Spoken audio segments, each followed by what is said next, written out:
You look like you've been on a paper round. Sorry, what? You look like you've been on a paper round. I look around and I look down and I laugh and see as my brown leather satchel hangs to the side of me. And then I look up and there I see this cheeky looking guy who's trying to talk to me. Yeah, I have actually. I've been delivering Evening Standard. Standard! Evening Standard! Are you having nice drugs tonight? That question landed at my feet with a thud because I just wasted all my money on a pocket full of duds. But he gives me a side eye and a wry smile and his hand shoots out. And there in front of me is a pile of coloured Smarties. Not the ones with the tasty crispy shells, the ones they take at parties.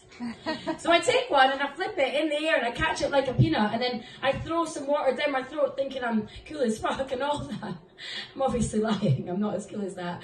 I spent 10 minutes gagging after biting it in half. A few hours later, with a big grin and wide eyes, my new friend invites me to a party, much to my surprise. We chatted about some silly stuff for hours and hours on end, and then I gagged on more recreational drugs with my newfound raver friend.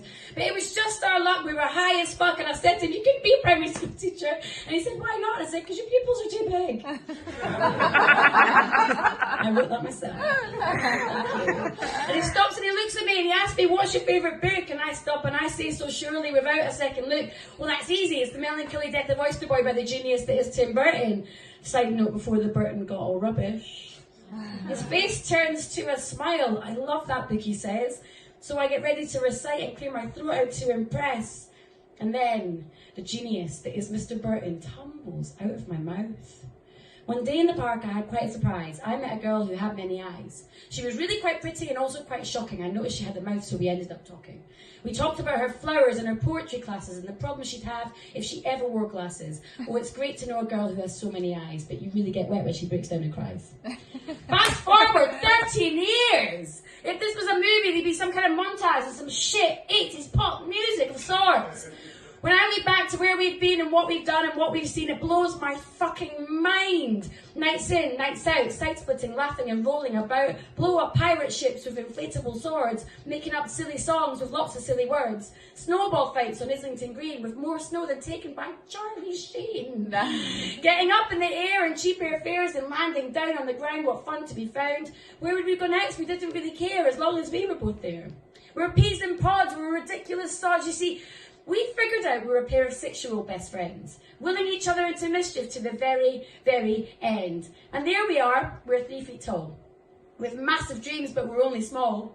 We've got matching duffel coats with chocolate on our faces, with bruises and grazes on our knees and other bony places.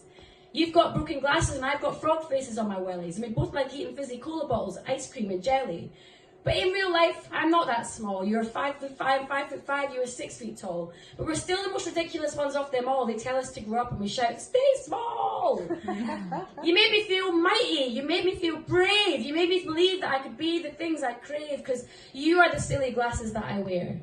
The pirate ships I sail. My laughter, my joy and madness, my hero if I fail. And who would have thunk that delivering that daily rag out of that all-important handmade brown leather satchel bag would have got us here? So, the moral of the story for everyone who's here to listen is that if you ever find yourself in a similar situation, my advice to you is this. Deliver the newspapers, take the pills, go to the party and eat your fill, be the new best friend and bring new ones back. Because you never know, you just never know. You might just meet your Batman or your Robin or your Bonnie or your Clyde or your better half or your partner in crime, and they might just change your life forever. Disclaimer, there's also a chance that you could meet a creepy weirdo who does absolutely nothing for your life, or in fact makes your life much worse than it was before, in which case please do not take the advice that I've just imparted to you as literal. The end.